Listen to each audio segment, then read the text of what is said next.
think women lean in enough? I'm going to use Sheryl Sandberg's term, but do you think they push hard enough? Do you think somewhere, because it's a dichotomy. If a woman is ambitious, she's seen as aggressive. If she's not ambitious, she's seen as a pushover. So what's the balance? What do you think? Well, in my view, the more important thing is what is your mindset, and do you have any inhibitions in your mindset? I actually think that sometimes most women have this inhibition within themselves to say, I cannot manage both. And since I cannot manage both, let me take it easy on one of the two things. But so therefore, I think it's really more that women need to take this inhibition out of their mind and say, I can manage both. Of course, it needs a lot of hard work. It needs almost, working equal to 48 hours in 24 hours. But I can manage both. And I think if that inhibition is taken out and this determination is in the mind, then I think everything falls in place. Then you work as hard. Then you lean in as much, as is required. So I think everything is really a consequence of how you think and what inhibitions or otherwise you have in your mind. Talking about inhibitions, Chanda, what I didn't realize about you was also that you came to Mumbai pretty late and after a personal setback. In a sense, how was your own journey at a personal level? Did you ever, when you were 13 and you moved into Mumbai, ever think that you'd be sitting over here as a top banker in the country? If you look back at that 13-year-old, how was she? Well, that 13-year-old actually had never thought of banking. Coming from a small city like Jaipur, if at all, I was very ambitious to be a great IAS officer. I thought that was one of the very nice jobs to have. And I always aspired to say, when will I take my IAS entrance exam and when would I clear it and what would I want to do? It's just that you moved from a smaller city to a very big commercial city, and then the entire finance and so on and so forth got into you, and then I did economics and I did an MBA and I did an ICWA. And actually, again, it so happened that one of my first interviews was with ICICI.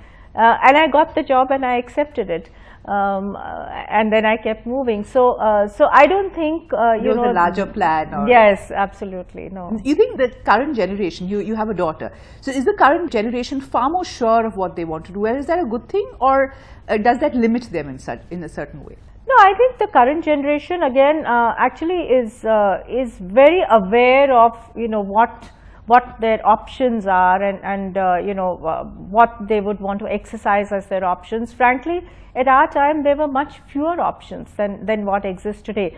So it's not that our generation was not very clear, maybe it was not so fixated in their thinking, but it was again quite clear in terms of what pace they want to pursue and so on. But today's generation has a lot more options, and therefore it's more important for that generation to be clearer about what they want to do, otherwise they'd get defocused. So I think they're quite clear, they analyze their opportunities quite well, they are again determined to work hard, and in fact I think they are quite aware of not just their responsibilities at work but to society. So I think that today's generation is also a generation that I admire actually. Like a lot of good things there. A lot of focus is now also on women getting into boards because of the Company Act. You're on boards, you sit on the boards. How difficult or easy is it for women out there? Well, I think it's everywhere. I think your work speaks for you, or your contribution speaks for you. So why boards? I mean, I sit on many forums internationally of senior bankers, and believe me, in an international senior banker forum, there are even less women than the number of bankers that you see in India. There are a lot of these forums at the top level, whether they are industry forums, whether they are the boardrooms, where you would see very few women. Sometimes you're the only woman, around a table with a lot of men.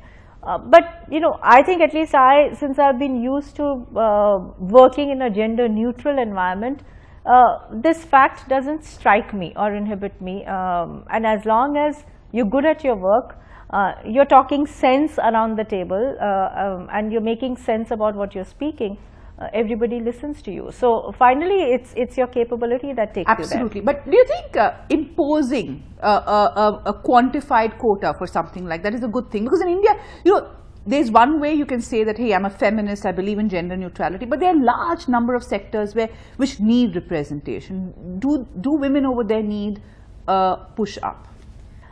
See, in the long run, actually, I think, quotas is not the way women should go. And as I said even earlier, women have to rise on their merit to really be able to sustain their leadership positions and to get respected in the positions that they acquire.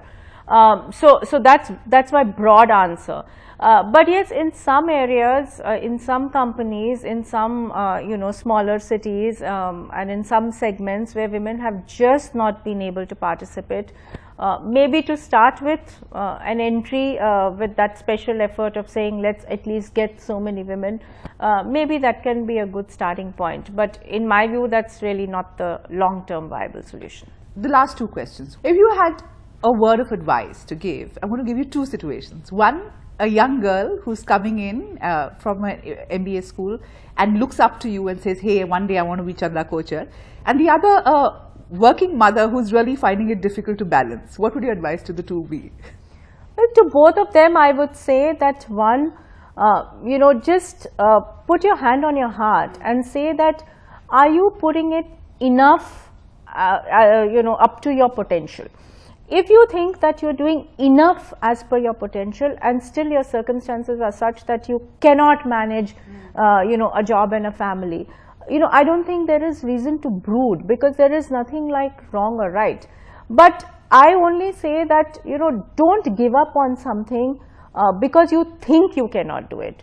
Give up on something after having tried, and then if you can't do it, that's a different thing. So my advice to both will be similar, saying that first start with an mind to say, I can do both, and then put your hand on your heart and say, did I put in everything that was possible to try and do it?